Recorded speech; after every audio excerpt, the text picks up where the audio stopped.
Imaginez un seul dessin, isolé, une simple fleur, ancrée sur un parchemin jauni.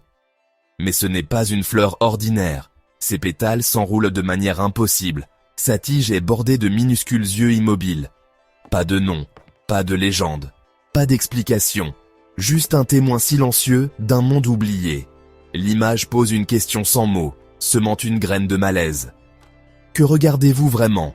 Ceci n'est qu'une des centaines d'images de ce genre, un fragment d'un puzzle qui a résisté aux plus grands esprits pendant plus d'un siècle. Le dessin semble ancien et pourtant moderne dans son surréalisme. Il est à la fois naïf et sophistiqué, un cri silencieux, emprisonné dans l'encre. Avant d'essayer de comprendre le livre, nous devons affronter le sentiment qu'il évoque, se tenir au bord d'un vaste océan sombre, pressentir quelque chose qui bouge dans les profondeurs. Les yeux de la fleur ne clignent pas. Ils observent. Présentés sans contexte, c'est une anomalie flottante dans la mer de la connaissance humaine. Nous sommes conditionnés à catégoriser, à nommer, à comprendre. Mais cette impossibilité botanique défie tout instinct d'ordre. Son étrangeté est passive, patiente et profondément troublante. Elle attend une explication qui n'est jamais venue, son silence devenant plus assourdissant chaque année. C'est le point d'entrée dans le mystère du manuscrit de Voynich, non pas un défi intellectuel, mais émotionnel. Le manuscrit présente un monde qui semble fonctionner selon des règles différentes. Avant de nous plonger dans l'histoire et les théories, nous devons accepter que nous sommes sur le point d'entrer dans un lieu où notre compréhension pourrait ne plus s'appliquer. Maintenant, prenons du recul. Le manuscrit repose aujourd'hui à la bibliothèque Beinecke de Yale. Modeste, sans prétention, ses couvertures en bois ayant disparu depuis longtemps.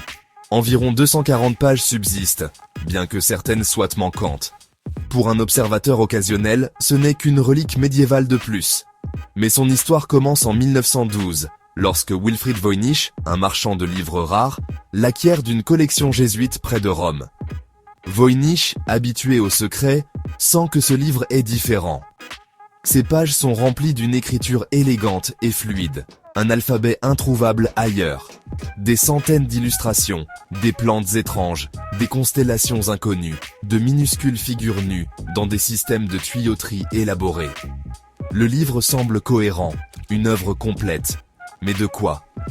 La datation au carbone situe son vélin au début du XVe siècle. L'encre et les pigments correspondent à l'époque. Ce n'est pas une contrefaçon moderne. C'est un artefact authentique, fabriqué par des mains humaines il y a plus de 6 siècles.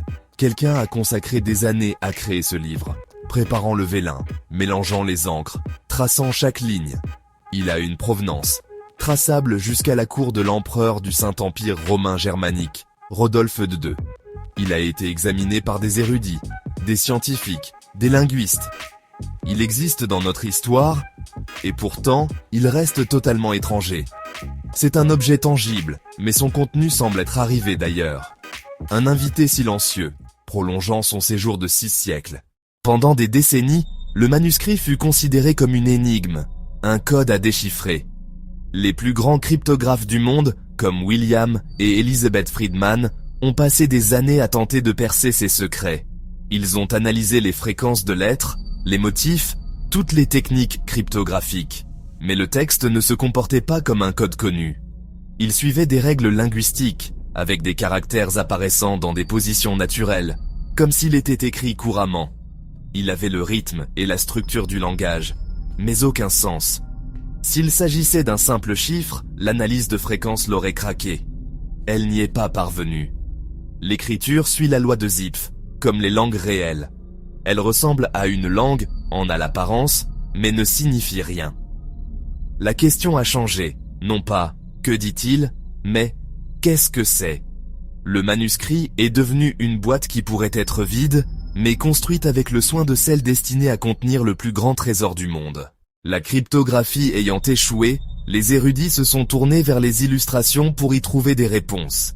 La section botanique semblait prometteuse, identifier les plantes, déverrouiller le livre. Mais la plupart sont des chimères, racines de l'une, feuilles d'une autre, fleurs d'une troisième, biologiquement impossibles. Certaines ont des organes animaux ou humains, Certaines tiges sont couvertes d'yeux. La section astronomique n'offre aucune échappatoire. Constellations méconnaissables, symboles zodiacaux bizarres, arrangements impossibles. La section balnéologique est encore plus étrange. Des réseaux de tuyaux, des fluides verts, des dizaines de petites femmes couronnées se baignant dans des tubes. Aucune tradition connue ne correspond à ces images. Chaque indice approfondit les ombres. Chaque réponse n'est qu'une autre question, plus sombre.